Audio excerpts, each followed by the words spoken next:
Good morning, everyone. I hope that you're all staying safe during this time with your families and everybody that is around you. I just want to share a quick thoughts, quick word with you this morning, something that hopefully you'll be able to take with you during the rest of this week, maybe the weeks to come, the months to come, the year to come, something that I hope will really encourage you and uplift you during this time of this lockdown. I'm a Manchester United fan. If you know me, you do know that. And we just recently lost a game, which was our semi-finals, and it was our last shot at winning a cup, winning some silverware during the season.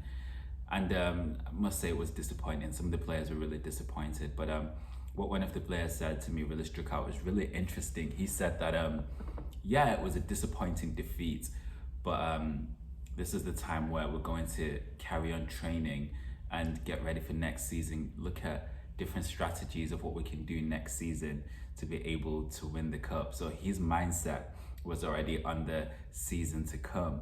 And I thought, wow, that is so interesting. He's not focusing on the defeat, the current situation. Instead, he's looking at this time to reevaluate and do something completely different for what's going to happen next. And I thought, wow, this is what we should be doing during our Christian walks, our Christian lives, just during life in general. That during this lockdown season, this is not the time to chill.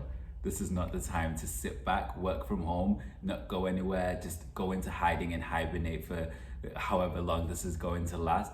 But instead, this is the time to get closer to God. This is the time to realign, to refocus, to rebuild foundations, to dig ditches so that we can then be ready for what's about to happen next. Because God is going to pour out his spirit, but we have to be ready to carry it when it comes. I've been on the theme of reading the book of Daniel in this last couple of months, and if you haven't read it, I really encourage you to. It's really powerful, and it's interesting actually. It shows something very similar to the times right now, and it's the story of Shadrach, Meshach, and Abednego. And if you watched my last devotion, I spoke about this and how they refused to worship false idols, and they would rather go into the fiery furnace and be burned instead of worshiping the false idols. And during that moment, they refused to do it. They went into the fiery furnace and they were so confident. They were like, our Lord will deliver us. And even if he doesn't, this is the life that we choose to live.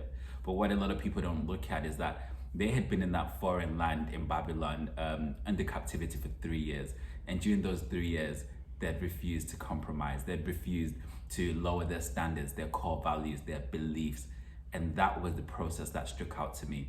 That during the season of captivity, during the season of lockdown, they chose instead to rebuild their foundations, to dig their ditches, so that when God poured out his spirit and the season of testing and challenge came, they had enough strength to be able to persevere like during that season, and they were able to go through it. And that is the encouraging word that I'm hoping I can encourage you with this morning, that during this time, this is the time to rebuild, to reevaluate, to realign, to dig ditches, to get closer to God, to refuel, ignite our hearts, search our hearts. God, what are you doing during this time? So that when he pours out his rain, when he pours out his spirit, we have already dug so deep that we are able to carry it.